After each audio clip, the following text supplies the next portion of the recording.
It's not a big change, but I have updated my Royals opening day roster projection. What changes did I make? We'll dive into it in this edition of Locked On Royals.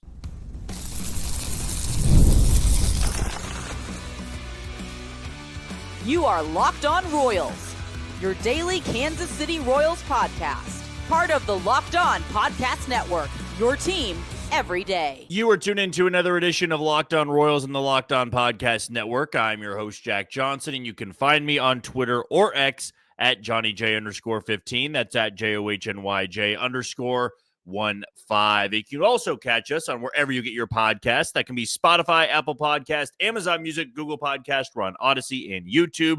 Just be sure to hit the follow button and subscribe. For you first-time listeners out there, gear up because tomorrow is a Mailbag Friday where you can send in any type of question involving the Royals, and you can send them either to my Twitter handle that I brought up at the beginning part of the show, or you can leave it right below this video after it's posted, and I will be sure to get to every single one in tomorrow's episode. But if you want to know more about me, I'm based here in Kansas City. I work at Sports Radio 810 WHB.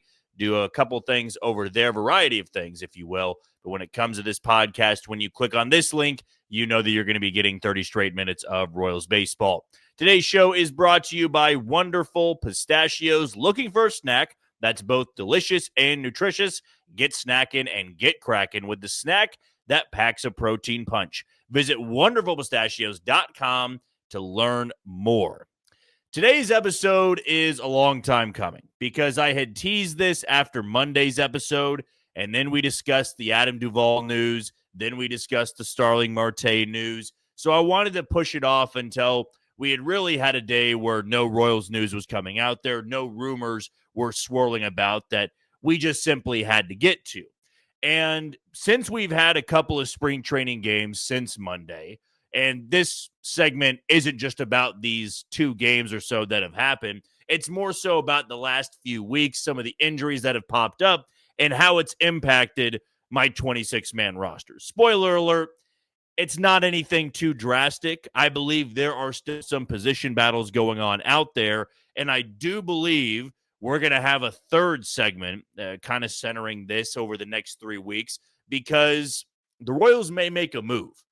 I mean, if we're still getting reports out there that they tried to sign Adam Duvall, they're not taking their eye off Starling Marte, clearly that proves to me that they're unsatisfied with the current state of their roster. Now, there's going to be people that say, well, why didn't they address this before spring training?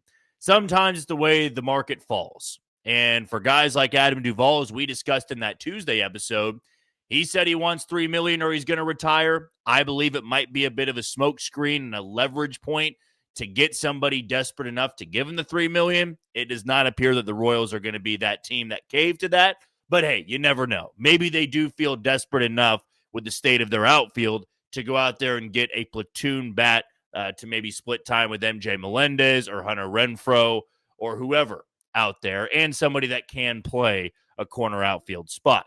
So, as I said, we might be doing another one of these over the next 3 weeks because a new player might be showing up to camp. But since we don't have any information on that, I did make one slight tweak to my opening day roster. And I should clarify that Annie Rogers, who's down there in Surprise, does great work, as always, for the Royals. She put out an injury report about 30 minutes ago, right before I did this podcast.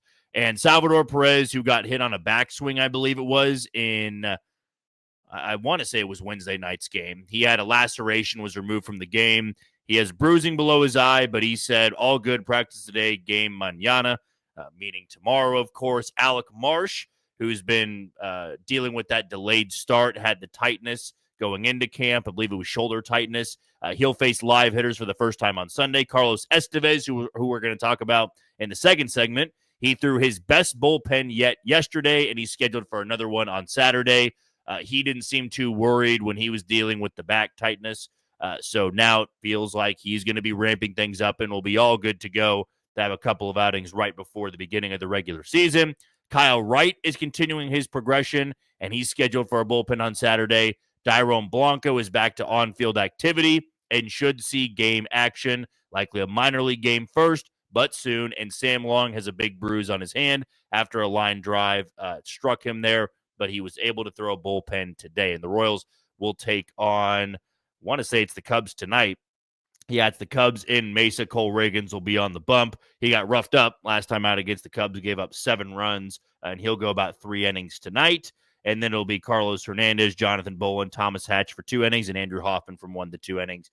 Can always change, though, if somebody's not able to go that many innings in the routing tonight. But for my 26-man roster, I do not have any changes to the starting 9.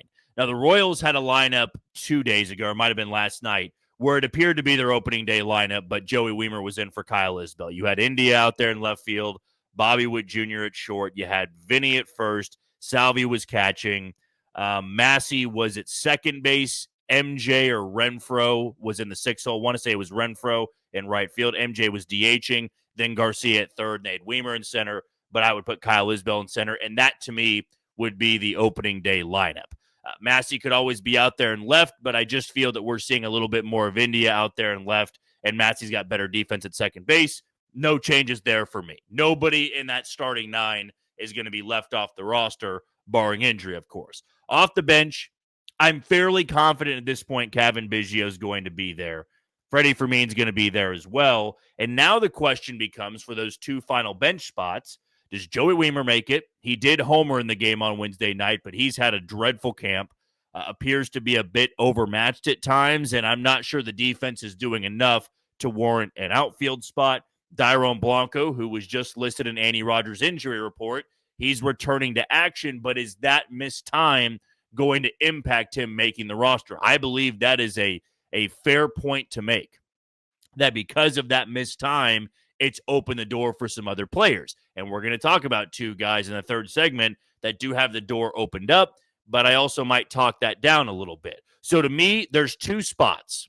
There are 2 spots on the bench that are up for grabs. Nick Lofton missed a little bit of time with the sore wrist, but he is somebody that has played now in back-to-back games, and he's going to be playing tonight. Hasn't done that well since his scorching hot start, but appears the wrist is fine. He should be good to go moving forward. From this roster projection that I have in my notes page, I don't have Lofton on there, but I believe I am going to put Nick Lofton on that list, assuming that he does not deal with that wrist soreness anymore. And then for the outfield, I don't know if I have Dairon Blanco there anymore. Nelson Velasquez could be that bench bat. If they're looking for Adam Duvall and it doesn't work out, you might want to have a little bit of power off the bench. And against lefties last year, Nelson Velasquez was pretty much the same as Adam Duvall with a little less power. But a younger guy, you don't have to pay him the $3 million, and he could maybe come off the bench late for you in games and pinch hit against lefties. That might be the move that the Royals are contemplating with the slower start with Joey Wiemer. You have Cavan Biggio and Nick Lofton who can play just about anywhere on the diamond. Freddie Fermin's not going anywhere. I've gotten a couple questions about the Royals potentially trading him to, was it San Francisco? I believe San Francisco had their catcher get hurt. Freddie Fermin's going to be staying here because Freddie Fermin's also going to be catching a lot of games for the Royals in 2025. But Wiemer and Blanco, I don't have them on my projected roster. Now, as I said, we're going to have a third one of these before opening day. But as of right now, I've flip-flopped on that. I don't have Joey Wiemer. I don't have Dairon Blanco. Joey Wiemer, to me, has not done enough in camp to warrant a spot in the big leagues. And Dairon Blanco, with this missed time, and even though he's back to on-field activities, he was somebody that I believe needed to have a full camp to surpass a couple guys. So I go Cavan Biggio, Nick Lofton, Freddie Fermin, and then because of guys out of options, I would say that Nelson Velasquez might have the upper hand here. Nick Prado, sure, but he's a lefty. And I believe you want to have that right-handed bat off the bench. If you're looking for that in Duvall, Nelson Velasquez might be the closest thing you have to that with somebody with legitimate power, can hit lefties from the right side, of course.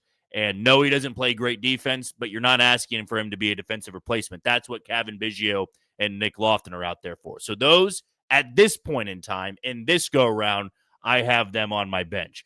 Starting rotation, no changes there. Cole Reagan, Seth Lugo, Michael Walker, Michael Lorenzen, and Chris Bubich. In the bullpen, Daniel Lynch, lock at this point.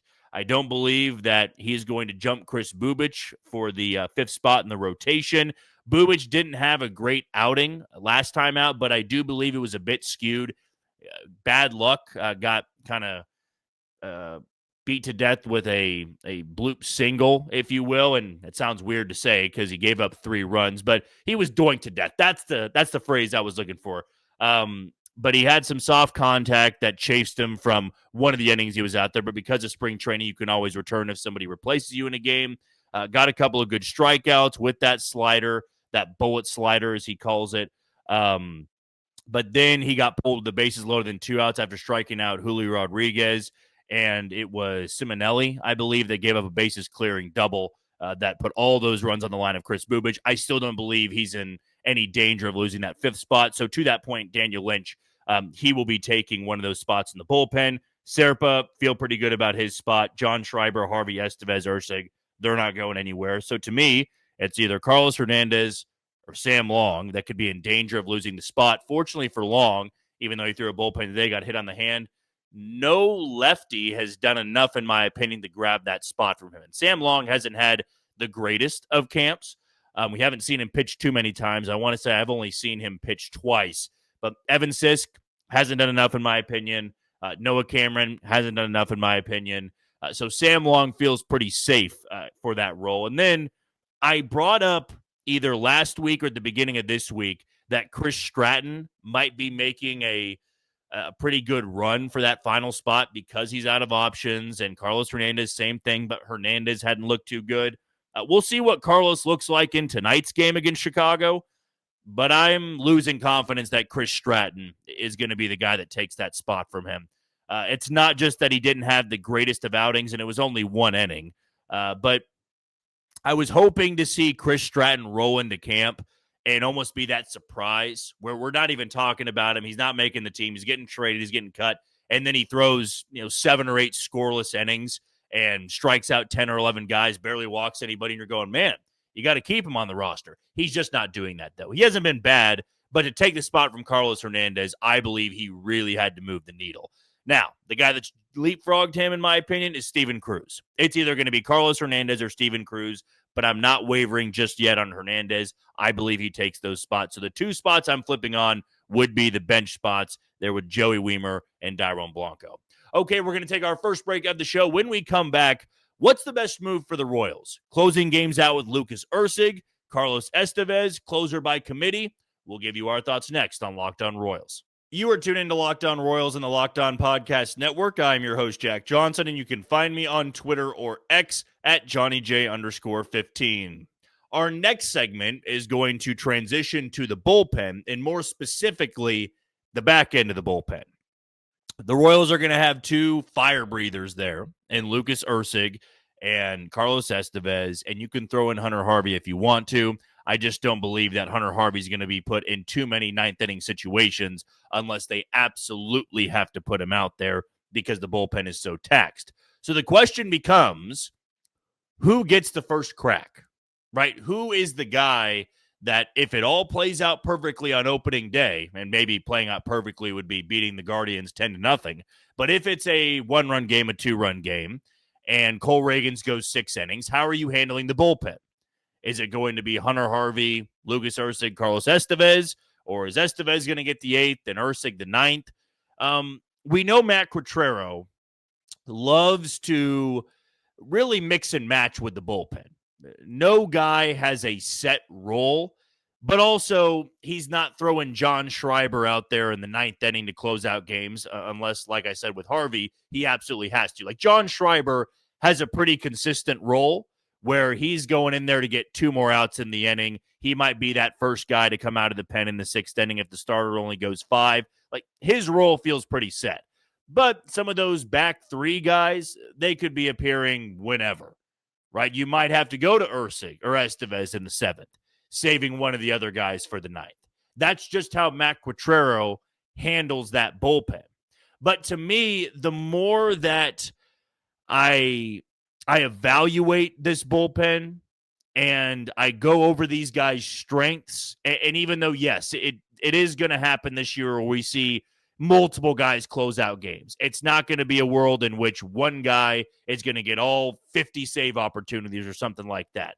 It is going to be a little bit of a closer by committee. Somebody is going to have an overwhelming number of saves, and maybe that's too strong to say, at least compared to the rest of the bullpen. Like, I could see somebody having 35 saves, and then the guy who kind of split time with them, but not so much, maybe a third of the time, has 10 to 12 saves. Like, I could absolutely see a scenario in which that happens, where once somebody gets hot, they take that closer's role for a little bit. But it doesn't mean that every single game of a series, that's who they're pointing to in the bullpen. That's going to be the guy that gets the ball in the ninth inning. But my gut tells me that it is going to be Carlos Estévez getting the ball on opening day if it works out in that manner.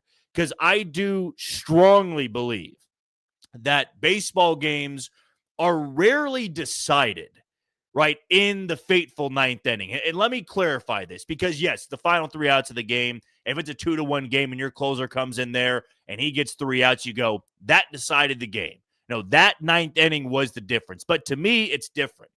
Right, that game might have been decided in the 7th, where you needed somebody out of the bullpen to get you out of a bases-loaded jam. Right, you have bases loaded and 2 outs on opening day, and it's 2-1 Royals. Who are you going to? I'm going to Lucas Erceg, because Lucas Erceg is the best pitcher in the bullpen.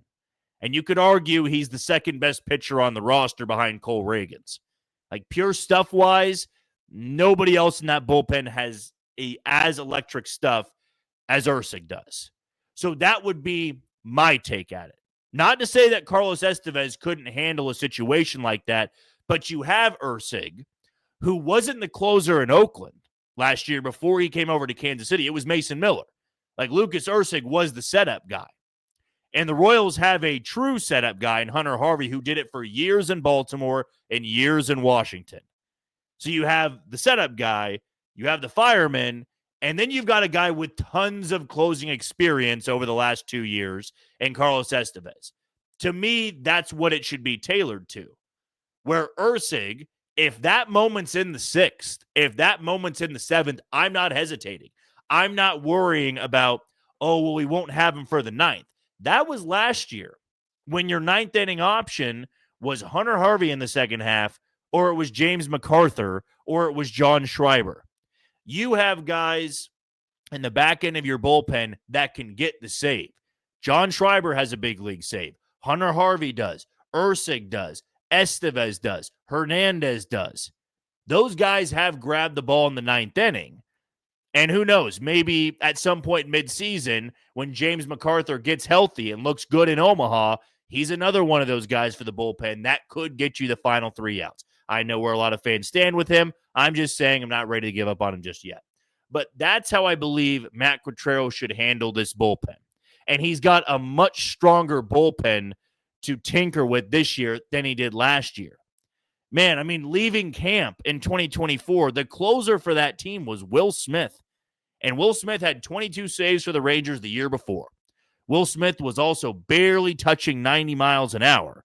And if he wasn't locating, which he wasn't early on in the year, it was disastrous for the Royals. Now they've got some pure fireballers that can get it by someone and get you out of those jams. And what the Royals should feel so comforted by is that you could go into a dangerous 7th inning situation, burn your best reliever, and still feel like you've got enough bullets in the gun to get outs in the 8th and the 9th, which they will. It is going to hinge a little bit on how Hunter Harvey looks. From all accounts, he's been completely healthy. His stuff has looked a little bit better. If he gets out of camp healthy, I'd imagine he's going to look good in April. It's just one of my takes, one of my picks. If I'm wrong, you can call me out for it. But if Hunter Harvey looks good early on, and Estévez is the guy they paid for, that lines up perfectly. Where I have changed my tune, in the same way I changed my tune about the opening segment and guys coming off the bench, I have changed my tune on this particular question, which was who closes it out, Erceg or Estévez. There will be nights that Lucas Erceg closes it out. In fact, I would imagine if the Royals have a clean start They get Lugo to go 6 or 7, and you turn it over to Harvey in the 8th or Estévez in the 8th. Probably more so Harvey in the 8th because that would go away from my point here. I believe they would go with Erceg. If you didn't have any sort of crazy situation in the 7th and the 8th, and he's still available, I believe they would go with Erceg in the 9th, because if you have your best reliever available for the 9th, then you damn well better use him. And that's how I see it all playing out. But on opening day, if you're in a dogfight, and it's one game out of 162, but hey, you got a sold-out Kauffman Stadium, fans are excited, you are going to treat that first game, because everybody's healthy, like a playoff game late, right? You were going to say, bases loaded, Jose Ramirez coming up to the plate, sending a chill down every Royals fan's spine. I'm going to Lucas Erceg. I'm not looking at that spot and going, well, if we use him now we got to bring him out for the 8th, and then are we going to Estévez? No, I'm getting that out there if you can. And then, yeah, if he only throws 3 pitches, bring him back out for the 8th. And in fact, if it was one hitter, then yes, you could bring him back out for the 8th inning. And I'd imagine the Royals are going to do that a lot in 2025. Get the final out, carry it into the 8th. They've got guys in the back end of the bullpen that can do that. And they've got some more flexibility.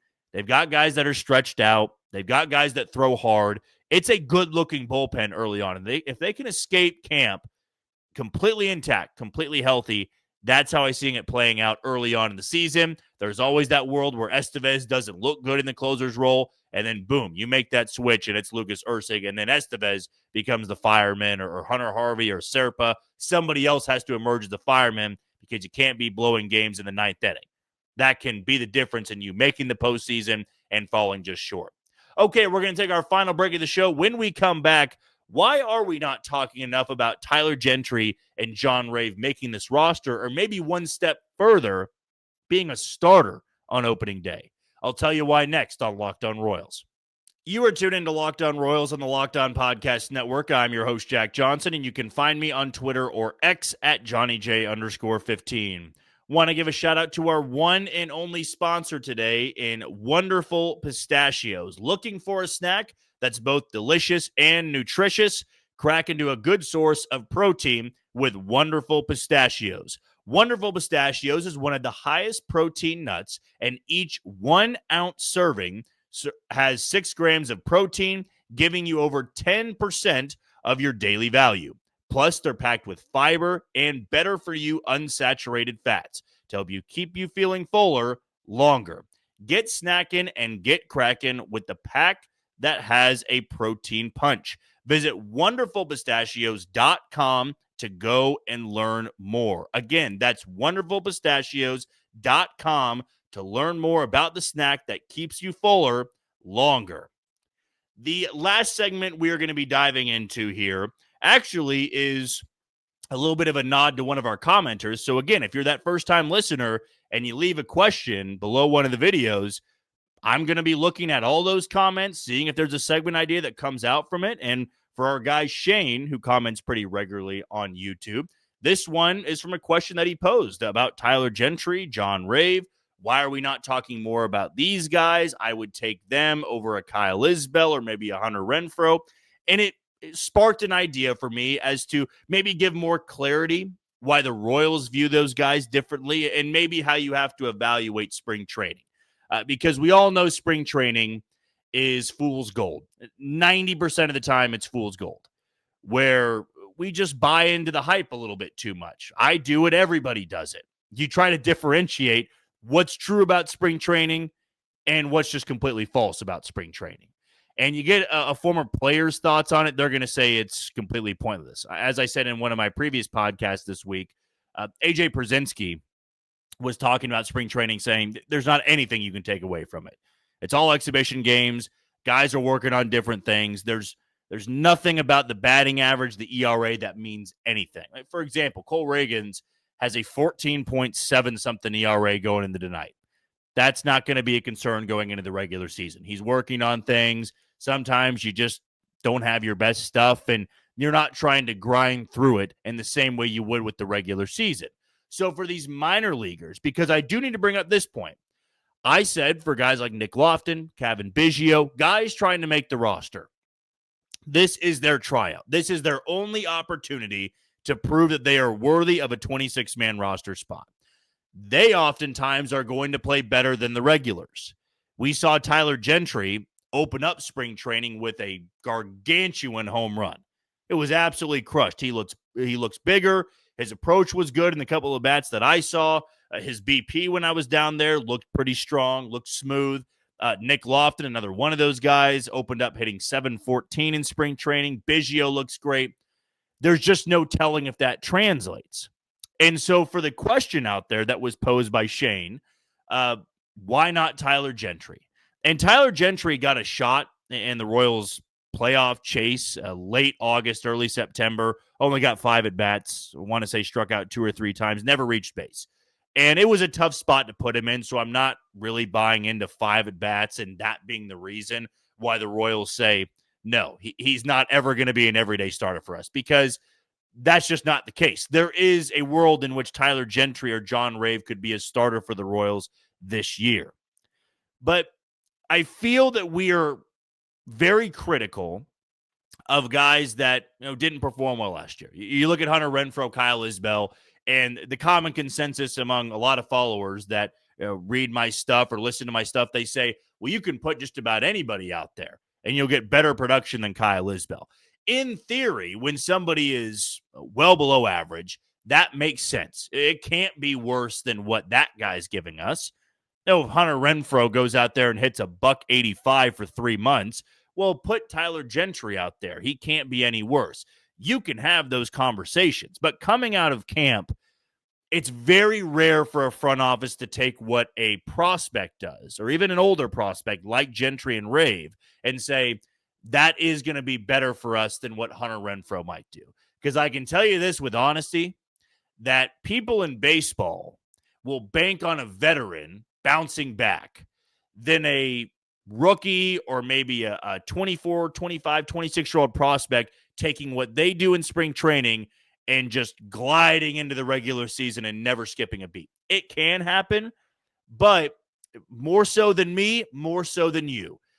The scouts and the Royals organization, the coaching staff and the front office people, they watch these guys every single day.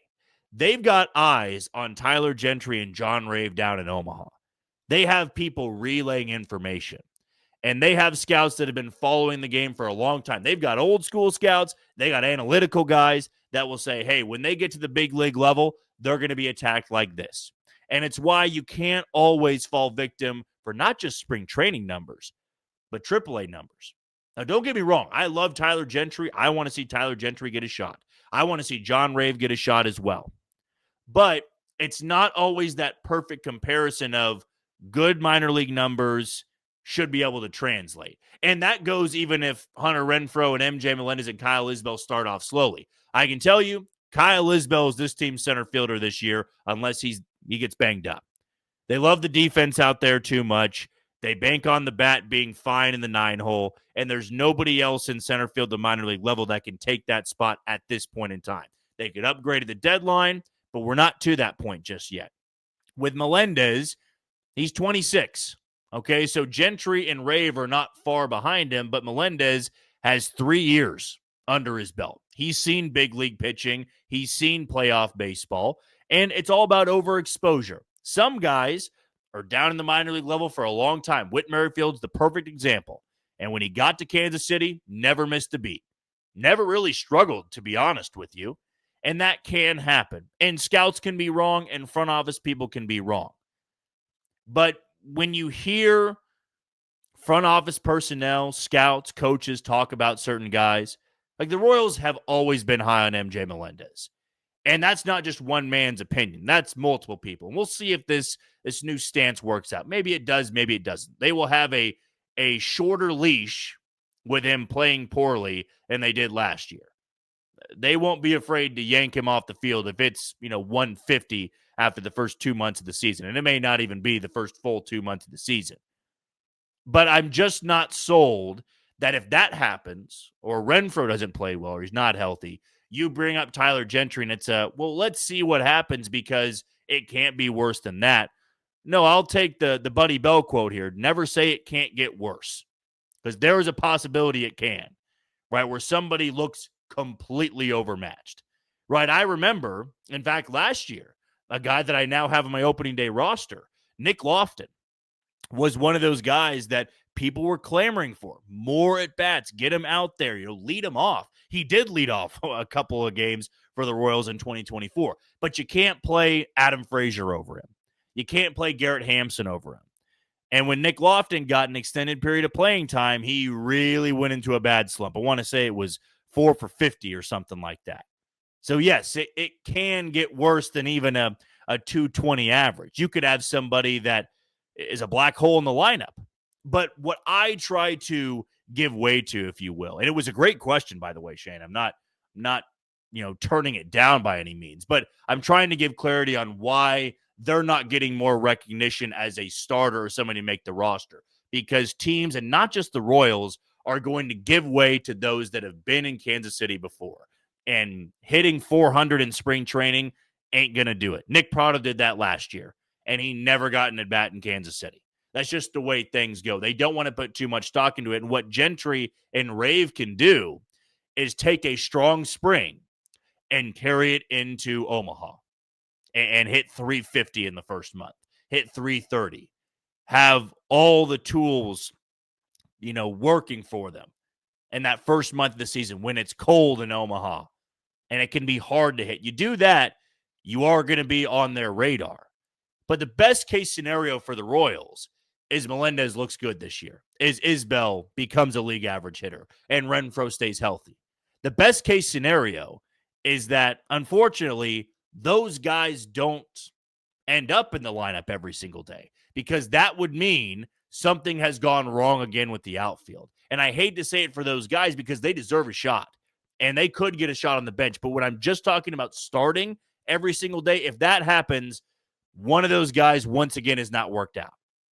And that would be detrimental to the Royals lineup. You want Renfroe healthy the entire year, showing the power. You want Isbell to be the everyday player. You want Melendez to finally reach that ceiling. If those guys can help out, all the better. If they can be that bench bat that gives them, a couple of good gains here and there just to move the needle enough, then yeah, that is the best case scenario. But the worst case scenario is those guys having to start 130 games because the other ones just couldn't get it done. But that's probably a big reason as to why they're not being talked about more as a starter, because the front office and more teams in baseball, they just give way to the veterans out of camp more so than the guys that haven't proven it at the big league level for more than, a few games, right? Tyler Gentry got a few games. John Rave has not just yet. You could have the argument of, hey, Melendez hasn't done it for a full season before of being an above-average hitter. Well, he's also around the same age as them, and they'll give way to him being a 3-year vet than rookies who haven't seen big league pitching for an extended period of time. All right, that's going to do it for another edition of Locked On Royals and the Locked On Podcast Network. I've been your host, Jack Johnson. Thank you for making Locked On Royals your first listen today. For your second, check out Locked On Fantasy Baseball, as host Dominic Martino and Matthew Ane are the MLB draft experts, and MLB draft season is here. Be the most informed fan and set yourself up for a league win. Find Locked On Podcast on YouTube or wherever you listen to your podcast. Tomorrow, it'll be a Mailbag Friday, so get your questions in, and we'll get to them in tomorrow's episode. But until then, you take it easy, Kansas City.